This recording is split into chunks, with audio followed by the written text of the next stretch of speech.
Thank you for joining me today. Today's session, the 5 deadly sins that CPAs and accountants make in building their practice. I want to talk to you about this is Business 101. You have to determine what type of practice you would like to build. Your employee needs to understand what you're looking for. If you develop a marketing strategy, you need to define the market.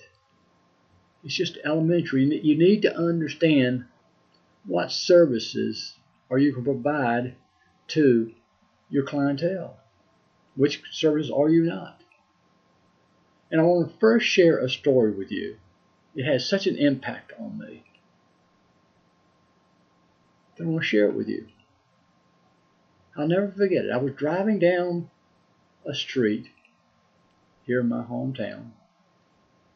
Went by a auto repair shop.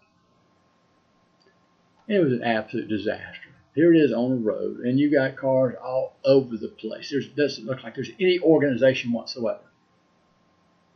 But it did have a sign, big sign, out front. And it said, "We specialize in all cars." And I thought to myself, doesn't he understand that's not specializing? That's as far from specializing as you could possibly have. I guess the only thing he doesn't do is work on bicycles or motorcycles. I don't know. And what I have found that most CPAs, when they build their practice or try to build their practice, that pretty much is what they're saying. We specialize in everything. So what I want to talk to you today, it's very important that you really let the people know your brochures, if you have brochures, on the marketing strategy, whatever. You need to understand and let people know, what are you all about? What can you do a great job on for them? So let's talk about types of a practice. See, if you don't define it, it could be all the way from being an off-site CFO, an off-site bookkeeper, all the way to auditing. And the difference between those two services, or those services are like day and night, and you know that. What do you want to provide? When I built the franchise, this was in the early 90s, it was all about helping the small business owner succeed in their practice. We provided monthly processing to them at an affordable price. We did tax returns for them, but that was our market. If a larger client came to me and said, "Are you interested in doing my work?" No, I really don't do work for larger clients. I could, but that's not my market. My market are smaller clients, family-owned businesses, those grossing less than, let's say, $500,000. That was my market. I defined my market. I'd like for you to do that, because most CPAs and accountants do not. The second thing, you may want to specialize in various industries. As you know, a building contractor is totally different than an auto repair. So you may want to specialize. Now, mine was defined in small businesses with a franchise, because in a small business, it doesn't matter if you're a small contractor, small auto repair, the problems are basically the same.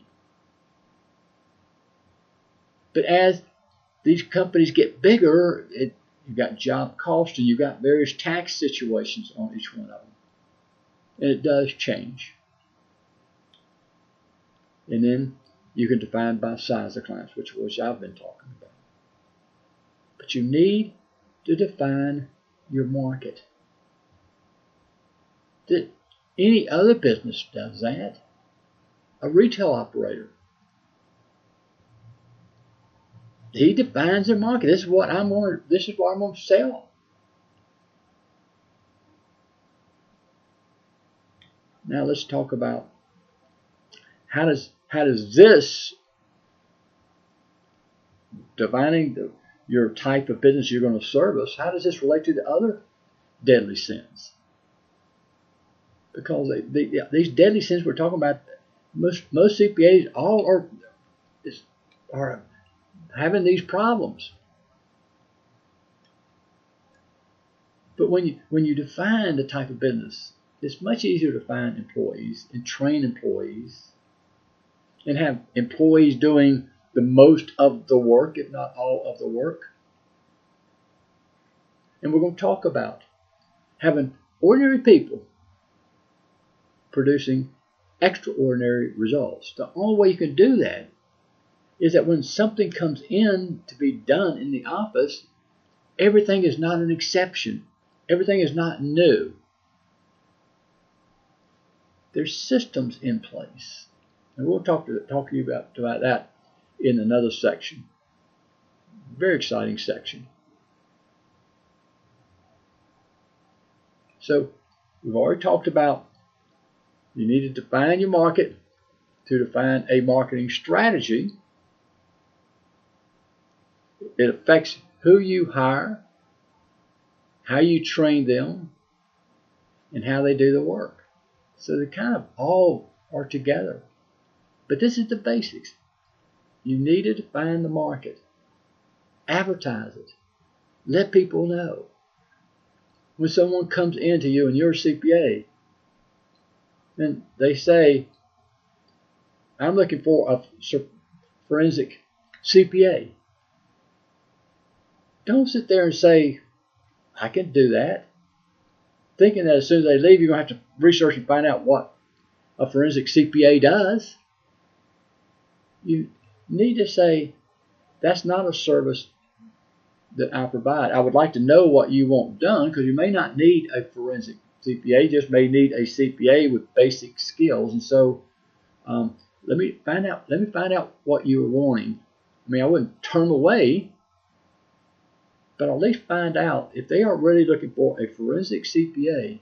That's a defined specialty. And that's what I'm talking about. You need to understand what you're good at. What services can you provide? And give them a value proposition that they're going to love what you're doing and refer other people. So in this deadly sin, I want you to first define your market. It's not very difficult.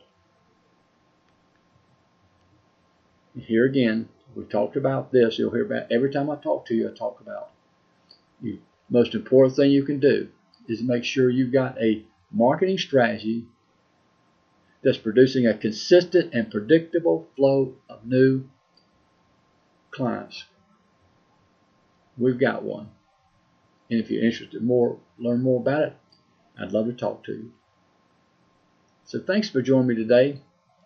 And let's just make sure that you start off your practice, or at least start thinking in terms of, what do I want my market to be? Who do I want to service? What can I do best for my clients? Thanks for joining me.